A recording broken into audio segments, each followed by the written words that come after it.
কর্ণ, সূর্যপুত্র কর্ণ, স্বয়ং সূর্যের পুত্র, দেবী কুন্তীর প্রথম পুত্র। সেই কর্ণ যার একটি বাণ আমার রথকে, সেই রথ যার ওপর মহাবলী অর্জুন বিরাজমান ছিলেন, যার পতাকায় স্বয়ং হনুমান ছিলেন, সেই রথকে তার একটি বাণ ধসিয়ে দিতে পেরেছিল। দৈব কবচ কুণ্ডলধারী কর্ণ, সেই কর্ণ যুদ্ধক্ষেত্রে নিজের সমাপ্তির সম্মুখীন হলেন। কারণ কি ছিল? নির্বাচন। দুর্যোধনের সাথে বন্ধুত্ব রাখার জন্য তার অনুচিত কর্মে কোনোদিন কোনো প্রতিবাদ করেননি, তাকে সঙ্গ দিয়েছেন এই নির্বাচন। যখন দ্রৌপদীর বস্ত্রহরণ হচ্ছিল, তখন তাকে বাধা দেওয়ার বদলে নীরব থাকার নির্বাচন, তার বিরোধিতা কখনো না করার নির্বাচন, এই নির্বাচনই কারণ হয়ে দাঁড়ালো কর্ণের পতনে। এই সংসারে সবার উপকার আপনি স্বীকার করতে পারেন, তাকে সম্মানও করতে পারেন, কিন্তু তার সামনে এতটাও নত হবেন না যে নিজের অন্তর্মনের কথাটা আপনি শুনতে না পান। নির্বাচন যদি ধর্মসঙ্গত হয় তবেই তা শুভ হয়। আসুন আমার সাথে ভালোবেসে বলুন, রাধা রাধা। মানুষ যখন কোনো শক্তি লাভ করে তখন সে নিজেকে বলশালী মনে করে। শক্তি লাভ করলেই তার মধ্যে অহংকার চলে আসে, অভিমান চলে আসে। তার কারণ হলো সে একটা সহজ কথা বুঝতেই পারে না। এই সব যা হচ্ছে সময়ের জন্য হচ্ছে। সময়ের থেকে বেশি বলশালী আর কেউ নেই। এই সময়ের জন্যই রাবণ ভক্তি দ্বারা কৈলাস পর্বত তুলে নিয়েছিলেন। আবার সেই সময়ের জন্যই, সেই কারণেই রাবণকে বধ হতে হলো। তার সাথে সাথে রাক্ষস কুলও ধ্বংস হয়েছিল এবং লঙ্কাও ভস্ম হয়ে গেছিল। দেখতে গেলে জন্ম থেকে মৃত্যু পর্যন্ত এই যে সময়, সেটাই হলো জীবন। কিন্তু তার মধ্যেও যা সময় আসে কোনো কারণেই আসে। সেই সময় আমরা যাপন করে কিছু শিখতে পারি। তাই আজ যে সময় আপনার হাতের কাছে আছে তাকে মুষ্টিবদ্ধ করে রাখুন, তাকে সামলে রাখুন, তাকে সংযত করে রাখুন, অনুভব করুন, তার থেকে কিছু শিখুন, তাকে কোনোভাবেই ব্যর্থ হতে দেবেন না। আর এটা জেনে রাখুন যে ভবিষ্যতে যা কিছু হতে পারে, যা কিছু হতে চলেছে, সেটা না আপনি জানেন আর না তা আপনার বশে রয়েছে। সেই জন্য আজ অহংকার বা অভিমান করে নিজের ভবিষ্যতের ক্ষতি করবেন না, সেই অনর্থ ঘটাবেন না। এটাই হলো সময়ের অর্থ। আসুন আমার সাথে ভালোবেসে বলুন, রাধা রাধা।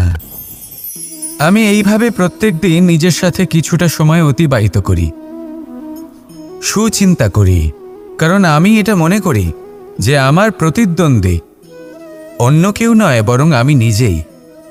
আর আমি চেষ্টা করি যে আমি যেন নিজেকে নিজের থেকে বেশি শ্রেষ্ঠ করে তুলতে পারি। তাই প্রতিদিন আমি আকলন করি নিজের কর্মের, যে কাল আমি কি উচিত করেছি, কি অনুচিত করেছি, যে ভুল আমি করেছি তা আজকে কি করে শুধরে নিতে পারি। যে শ্রেষ্ঠ কর্ম আমি কাল করেছি, আজও সেই শ্রেষ্ঠ কর্ম আমাকে করতে হবে। শুধু এই প্রক্রিয়াতেই আমি নিজেকে শ্রেষ্ঠ ব্যক্তি, শ্রেষ্ঠ রাজা, একজন শ্রেষ্ঠ পিতা, পুত্র করে তুলি। এইভাবেই আমি একজন শ্রেষ্ঠ মানুষ হয়ে উঠি। আপনিও এই কথা মনে রাখবেন যে আপনার প্রতিস্পর্ধা অন্য কারোর সাথে নয়, বরং নিজের সাথে। তাই নিজের কর্মের আকলন করুন, নিজের মধ্যে যে দোষ আছে তা ত্যাগ করুন, নিজেকে শুধরে ফেলুন। এই মন সবসময় সুপ্রসন্ন থাকবে এবং লক্ষ্য প্রাপ্ত করে বলবে, রাধা রাধা। কখনো কোনো পাখিকে দেখেছেন? যখন সে প্রথমবার উঠতে চেষ্টা করে, সে বাসা থেকে মাটিতে পড়ে যায়, কিন্তু সে হার মানে না, চেষ্টা করতে থাকে, করতেই থাকে, ডানা ঝাপটাতে থাকে, আর তারপর সে উড়তে শেখে। গোল শালগ্রাম শিলাকে দেখুন, পর্বত থেকে খসে পড়ে, ধাক্কা খায়, জলের প্রবাহ দ্বারা ঘর্ষিত হয়, তারপরে তা শালগ্রামে পরিণত হয়। ভেবে দেখুন, যদি কোনো পাখি প্রথমবার উড়তে গিয়ে এটা ভাবে যে না না, যদি আমি পড়ে যাই তবে, আমার যদি আঘাত লাগে তবে, আর যদি ভয়ের কারণে সে শুরুই না করতে পারে, চেষ্টাই না করে, তাহলে কি সে উড়তে শিখবে? কখনোই নয়। এটাই আমাদের শিখতে হবে, প্রারম্ভ করতে হবে। তা অত্যন্ত গুরুত্বপূর্ণ। যখন আমরা কিছু শুরু করি তখন ভয় করে, কিন্তু যদি এটা না করেন জীবনে কখনো সামনে এগোতেই পারবেন না।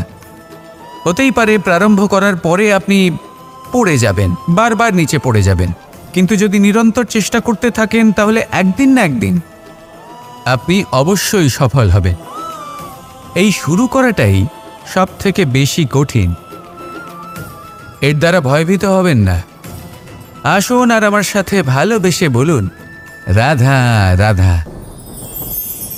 এই সংসারে নির্মাণের বিষয়ে জ্ঞান লাভ করার পূর্বে ধ্বংসের বিজ্ঞান বুঝে নেওয়াও খুব প্রয়োজনীয়। যখনই আমরা ব্যায়াম করি তখন কি হয়? আমাদের পুরনো মাংসপেশি নষ্ট হয়ে যায় এবং সেই মাংসপেশির স্থানে আমরা নতুন মাংসপেশির নির্মাণ করে থাকি।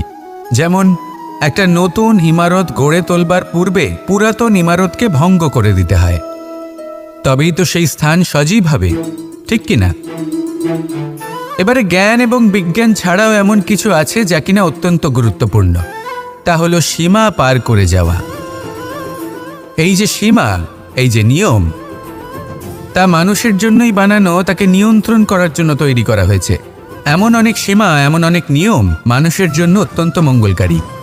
কিন্তু কিছু এমন সীমা আছে, কিছু এমন নিয়ম আছে যা মানুষের লঙ্ঘন করে যাওয়া অতি আবশ্যক। যতক্ষণ না এই সীমা লঙ্ঘন করছেন, নিজের নতুন অস্তিত্বকে খুঁজেই পাবেন না, সেই স্থানে পৌঁছতেই পারবেন না যেখানে সংসার তাকে চিরস্মরণীয় করে রাখবে। সেই জন্য জীবনে যাই করবেন, সীমা অতিক্রম করে যান।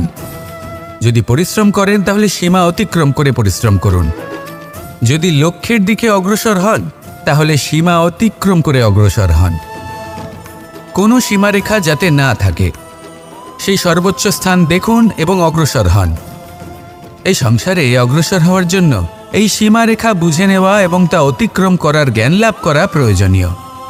আসুন আমার সাথে ভালোবেসে বলুন, রাধা রাধা। জ্যোতিষ একটা বিদ্যা, এ হলো একটা বিজ্ঞান। যে নক্ষত্র দশায় আপনি জন্মগ্রহণ করেছেন, যে স্থানে আপনার জন্ম হয়েছে, এগুলো আপনার জীবনের দিশা স্থির করার ক্ষেত্রে গুরুত্বপূর্ণ ভূমিকা পালন করে। কিন্তু যে রাশিতে আপনি জন্ম নিয়েছেন আর আপনার যা নাম স্থির হয়েছে, সেটা আপনার ভবিষ্যৎ নির্ধারণ করবে তা আবশ্যক নয়। রা দিয়ে রাম এবং রা দিয়ে রাবণ, এই দুজনের রাশি সমান ছিল, কিন্তু একজন নিজের শক্তির দুর্ব্যবহার করলেন। স্বর্ণ লঙ্কার অধিপতি রাবণ, চতুর্দিকে বিজয়ী হওয়া সেই ব্যক্তি নিজের পতনের সম্মুখীন হলেন। শ্রীরাম রাবণকে বধ করলেন। শ্রীরাম, যিনি নিজের কর্ম দ্বারা, নিজের পরিশ্রম দ্বারা ঈশ্বর উপাধি লাভ করেছিলেন, 14 বছরের বনবাস ভোগ করলেন, আর যখন বিপদে পড়লেন তখনও নিজের রাজ্যের সাহায্য নিলেন না। বনের মধ্যে নিজে বানর এবং ভাল্লুকদের নিয়ে একটি সেনাবাহিনী গড়ে তুললেন এবং রাবণকে তার কুকর্মের শাস্তি দিলেন। তাই সর্বদা এটা মনে রাখবেন, আপনার খ্যাতি, আপনার ভবিষ্যৎ আপনার কর্ম নির্ধারণ করে, আপনার রাশি নয়। তাই সবসময় শ্রেষ্ঠ কর্ম করুন আর আমার সাথে ভালোবেসে বলুন, রাধা রাধা। প্রজাপতি দেখেছেন? কি সুন্দর হয়, তাই না? এই প্রজাপতি, ওদের দিকে তাকালে নিজের অজান্তেই নিজের মুখে হাসি ফুটে ওঠে। কিন্তু এই প্রজাপতি জন্ম থেকেই এমন দেখতে হয় না। জন্ম থেকে এদের কাছে ডানা থাকে না, এরা উড়তেও পারে না।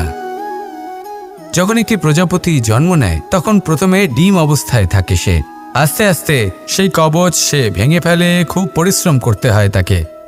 তারপর কীটের আকার ধারণ করে সে চলতে থাকে, অনেক কষ্ট সহ্য করতে হয়, অনেক পরিশ্রম করতে হয়।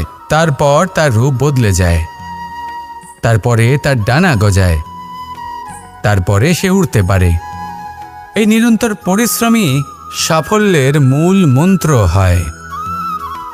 কখনো কখনো প্রতিভাও কম পড়ে যায় যদি নিরন্তর পরিশ্রম না করা হয়, যদি সমর্পণের ভাব মনে না থাকে, দৃঢ় নিষ্ঠা না থাকে।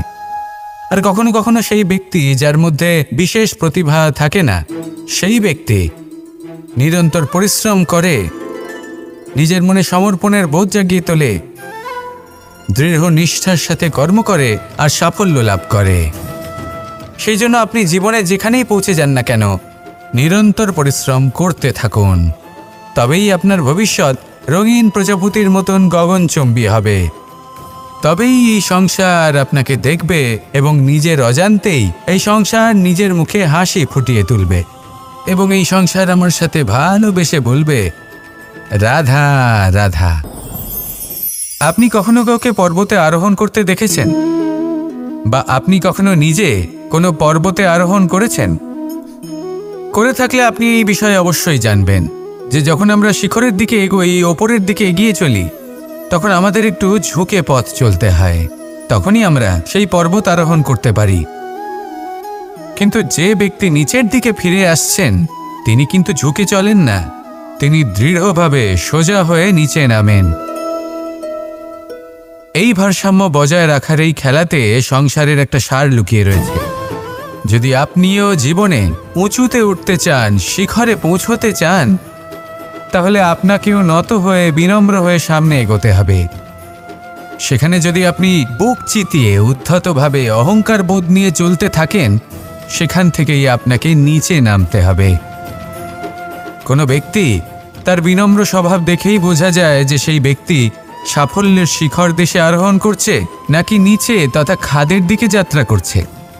তাই সবসময় বিনম্র থাকুন, শ্রেষ্ঠ কর্ম করুন, পরিশ্রম করুন আর আমার সাথে ভালোবেসে বলুন, রাধা রাধা।